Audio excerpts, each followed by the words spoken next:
저에게 있어서 이번 CES는 처음으로 오는 CES입니다. 그런데 세상이 많이 바뀌었다는 것을 처음 와봤는데도 알 수 있습니다.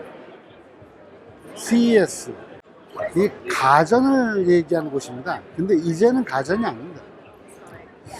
그리고 자동차는 원래 처음에는 뉴커머였고 새로운 시장이었지만 이제는 앞으로 모든 것을 담아내는 플랫폼이 됩니다. 게다가 이제는 기술적으로도 우리는 너희한테 꿀릴 것이 없다 라는 이야기를 합니다.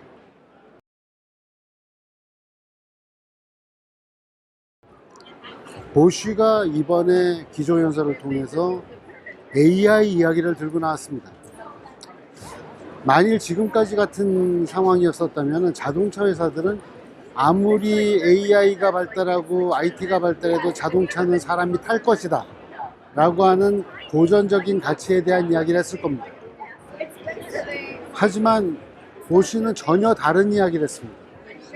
너희가 이야기하는 AI, 머신러닝 이야기하고 딥러닝 이야기하는 것처럼 블랙박스에서 이유는 모르지만 답이 나왔다라고 하는 AI는 믿지 못하겠다. 그런 이야기를 하면서 우리는 그런 식으로는 일하지 않는다. 그 프레젠테이션만으로도 사실은 정말 인상적이었는데 지금 이 옆에가 보쉬관이 있는 곳입니다. 그냥 한마디로 정말 충격입니다. 이 엔트런스 게이트에도 보쉬의 이름이 써 있고 안에 들어갔을 때 길게 쫙 놓여 있는 관이 보쉬가 모든 것을 보여주고 싶다. 쫙 널어놨습니다. 자동차에 대한 이야기, 탈 것에 대한 이야기, 그리고 탈 것에 들어가 있는 기술에 대한 이야기, 그리고 사람 이야기. 감히 말하는데 저는 이번 CES에서 자동차 칼럼니스트로서 제가 선정하는 승자는 로버트 보쉬입니다.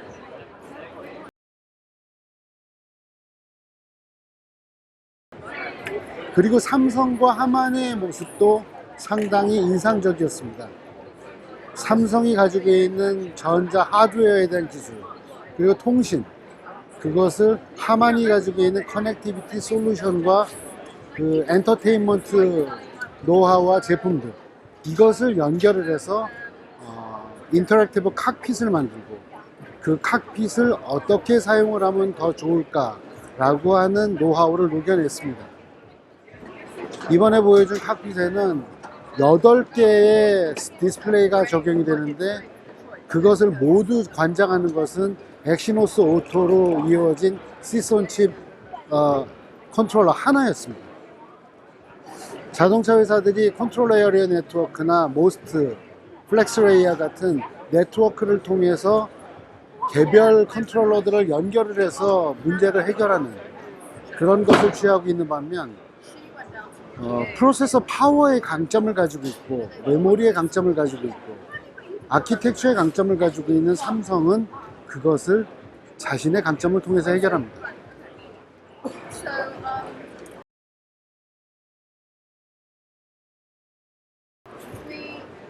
그리고 또 바이톤을 얘기하지 않을 수 없습니다.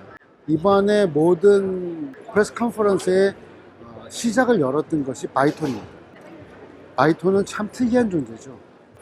독일 BMW 출신을 비롯하여서 자동차 선진국에서 영입된 인재들이 회사를 이루고 거기에 중국의 자본이 들어가서 만들어요. 어떻게 보면 가장 이상적인 존재라고 할 수 있을 겁니다.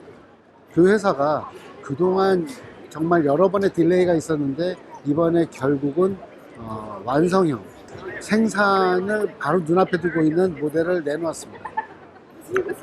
그런데 이번 프레스 컨퍼런스에서는 자동차 자체의 스펙이나 어떤 성능 이야기는 잠깐만 하더라고요. 그 대신 이 차가 어떻게 커넥티비티를 비롯하여서 IT 기술로 무장을 해서 자동차를 달리는 럭셔리한 플랫폼으로 만들어주는지 그 이야기를 강조했었습니다. 그렇지만 제가 볼 때는 자동차를 모르는 것 같구나 라는 인상을 지울 수가 없었습니다. 예를 들어서 이게 뭐 48인치인가요? 이 커다란 기다란 디스플레이가 차 앞에 놓여 있는데 이 대시보드 앞에 놓여 있는 이 디스플레이가 보닛을 가립니다. 시야가 안 좋아요. 시야는 자동차의 안전에서는 가장 중요한 결정적인 요소인데 말이에요. 그래서 바이톤의 경우에는 뭐 이번 CES이기 때문에 그렇게 포인트를 잡았을 수도 있지만 조금 너무 디바이스, 멀티미디어 디바이스라는 것에 집중을 하지 않았나, 자동차라는 부분을 조금 더 강조했으면 어땠을까 하는 아쉬움이 있었습니다.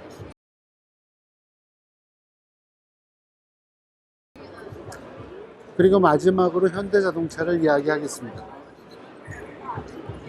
UAV, 어반 에이비에이션 모빌리티를 제공을 하는 그 허브와 그리고 바닥을 다니는 자율주행 모듈, 이렇게 해서 땅과 모이는 공간과 하늘의 이 트랜스포테이션을 하나로 묶었다고 하는 시스템을 이번에 공개를 했습니다. 좋은 점부터 말씀드릴게요.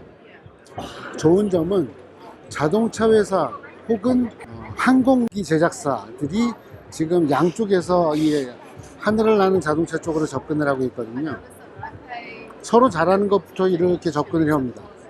근데 이번에 현대자동차는 바닥에서 시작을 해서 공간을 만들고 위에 가는 것을 하나로 엮었다는 거예요. 그래서 커다란 플랫폼과 아이디어를 제공했다라는 부분에 있어서는 상당히 긍정적입니다. 하지만 디테일에서는 조금 아쉬움이 있습니다. 어반 에이비에이션 모빌리티를 이야기하는데 아직도 조종사를 놓고 타는 차입니다. 그 얘기는 뭐냐면 비행기는 이미 오토 테이크오프, 오토 파일럿, 오토 랜딩을 제공을 하는 자동 항법이 완성되어 있는 기술입니다. 그리고 자동차처럼 면허증이 있는 사람들만, 비행기 면허가 있는 사람들만 이 하늘을 나는 자동차를 운전하게 한다면 시장이 얼마나 겠습니까? 요만할 겁니다. 그래서 운전기사를 고용한다? 운전기사를 고용을 하거나 택시를 이용하는 것 같은 형태는 같이 파트너인 우버한테는 미안한 얘기지만 AI를 이야기하는 지금 시대에는 맞지 않습니다. 보행자도 있고 옆에서 강아지도 튀어나오고 한눈 파는 사이클리스트도 있는 땅을 다니는 차조차도 레벨 5 자율주행을 이야기합니다. 하물며 그 안에서 잠을 잘 수도 있다고 이야기를 합니다. 이미 자율주행에 많이 가 있는 항공기를 운전기사를 고용해서 도심을 다니게 한다. 조금 올드스쿨 아닌가요?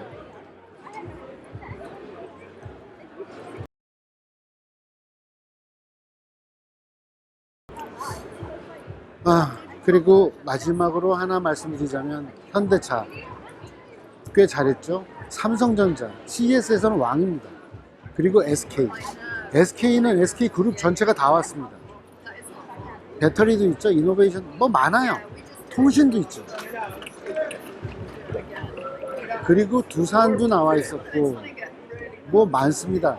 그리고 제가 개인적으로 좋아하는 솔트룩스라고 하는 인공지능 회사가 있고,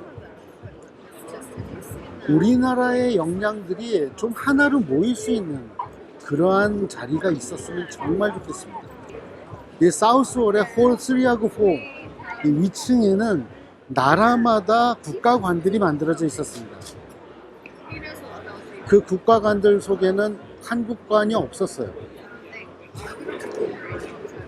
한국의 쇼케이스가 정말 CES에는 이제 있어야 할 것 같습니다. 모르겠어요. 저는 뭐 CES 처음 와봤으니까.